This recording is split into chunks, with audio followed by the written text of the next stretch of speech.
નમસ્કાર મિત્રો, સ્વાગત છે આપણું અમારી યુટ્યુબ ચેનલ ગુજરાતી ભક્તિધારામાં। આજે આપણે જાણીશું શ્રાવણ સોમવાર વ્રતની પૌરાણિક કથા વિશે। તો તમે વિડીયોને લાસ્ટ સુધી જરૂરથી જોજો અને વિડીયો પસંદ આવે તો લાઈક અને શેર કરજો અને અમારી ચેનલને સબસ્ક્રાઇબ કરી લેજો જેથી કરીને આવનારા નવા વિડીયોની નોટિફિકેશન તમને તરત જ મળી જાય। ધર્મશાસ્ત્રોમાં સોમવારના વ્રતનું વિશેષ મહત્વ છે। એવું માનવામાં આવે છે કે આ દિવસે જે વ્યક્તિ વ્રત રાખે છે તેની બધી મનોકામનાઓ પૂર્ણ થાય છે, તેમજ ભગવાન શિવ અને માતા પાર્વતીના આશીર્વાદ પ્રાપ્ત થાય છે। પરંતુ જે વ્યક્તિ આ દિવસે વ્રત રાખે છે તેણે આ કથા વાંચવી અને સાંભળવી જરૂરી માનવામાં આવે છે।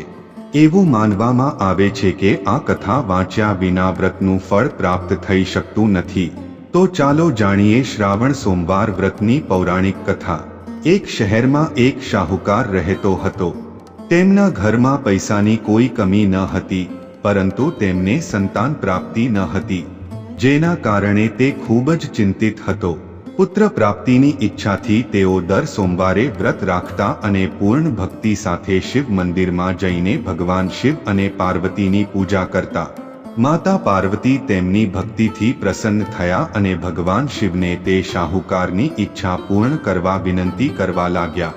પાર્વતીજીની ઈચ્છા સાંભળીને ભગવાન શિવે કહ્યું, હે પાર્વતી, આ જગતમાં દરેક જીવને તેના કર્મોનું ફળ મળે છે અને તેના ભાગ્યમાં જે હોય તે ભોગવવું પડે છે, પરંતુ પાર્વતીજીએ તેની ઈચ્છા પૂરી કરવા આગ્રહ કર્યો।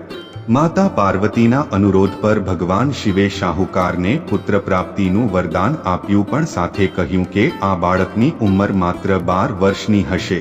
શાહુકાર માતા પાર્વતી અને ભગવાન શિવ વચ્ચેની વાતચીત સાંભળી રહ્યો હતો। આ સાંભળીને તે ના તો ખુશ થયો કે ન દુઃખી। તેણે પહેલાની જેમ ભગવાન શિવની પૂજા કરવાનું ચાલુ રાખ્યું। થોડા સમય પછી શાહુકારને પુત્રનો આશીર્વાદ મળ્યો। જ્યારે બાળક 11 વર્ષનો થયો ત્યારે તેને અભ્યાસ માટે કાશી મોકલવામાં આવ્યો। શાહુકારે પુત્રના મામાને બોલાવ્યા અને તેમને ઘણા પૈસા આપ્યા અને કહ્યું કે તમે આ બાળકને કાશી વિદ્યા પ્રાપ્ત કરવા લઈ જાઓ અને રસ્તામાં યજ્ઞ કરો। તમે જ્યાં પણ યજ્ઞનું આયોજન કરો ત્યાં બ્રાહ્મણોને ભોજન કરાવીને દક્ષિણા આપીને જાઓ। મામા અને ભાણેજ બંને કાશી તરફ આગળ વધ્યા, યજ્ઞ કરી અને બ્રાહ્મણોને દાન આપ્યું। રસ્તામાં એક નગર હતું જ્યાં નગરના રાજાની પુત્રીના લગ્ન હતા, પરંતુ તે જે રાજકુમાર સાથે લગ્ન કરવાની હતી તે એક આંખથી અંધ હતો। યુવતી અને તેના પરિવારના સભ્યોને આ વાતની જાણ નહોતી। રાજકુમારે એ હકીકત છુપાવવા માટે એક યોજના વિચારી કે તેના પુત્રની એક આંખમાં દૃષ્ટિ નથી। શાહુકારના પુત્રને જોઈને તેણે વિચાર્યું કે કેમ ન આ છોકરાને વર બનાવીને રાજકુમારી સાથે પરણાવી દેવો। લગ્ન પછી હું તેને પૈસા આપીશ અને તેને વિદાય આપીશ અને રાજકુમારીને મારા શહેરમાં લાવીશ। તેણે છોકરાને વરના કપડાં પહેરાવ્યા અને તેના લગ્ન રાજકુમારી સાથે કરાવ્યા। પણ શાહુકારનો દીકરો ઈમાનદાર હતો। તક ઝડપીને તેણે રાજકુમારીની ચૂંદડી પર લખ્યું, તમે મારી સાથે લગ્ન કર્યા છે, પરંતુ જે રાજકુમાર સાથે તમને મોકલવામાં આવશે તે એક આંખવાળો છે। હું તો કાશી ભણવા જાઉં છું। રાજકુમારીએ ચૂંદડી પર જે લખ્યું હતું તે તેના માતા પિતાને જણાવ્યું। રાજાએ તેની પુત્રીને વિદાય આપી ન હતી। બીજી બાજુ શાહુકારનો પુત્ર અને તેના મામા કાશી પહોંચ્યા અને ત્યાં યજ્ઞ કર્યો। જે દિવસે છોકરો 12 વર્ષનો થયો તે દિવસે યજ્ઞ કરવામાં આવ્યો હતો।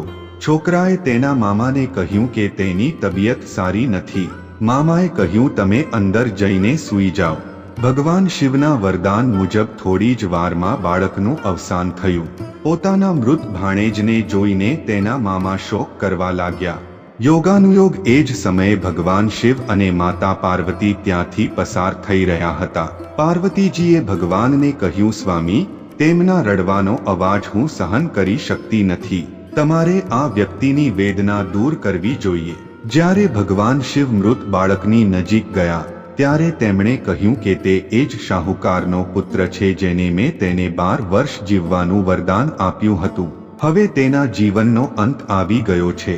પરંતુ માતા પાર્વતીએ માતૃભાવનાથી અભિભૂત થઈને કહ્યું, હે મહાદેવ, કૃપા કરીને આ બાળકને વધુ આયુષ્ય આપો, નહીંતર તેના વિયોગથી તેના માતાપિતા પણ યાતનામાં મૃત્યુ પામશે.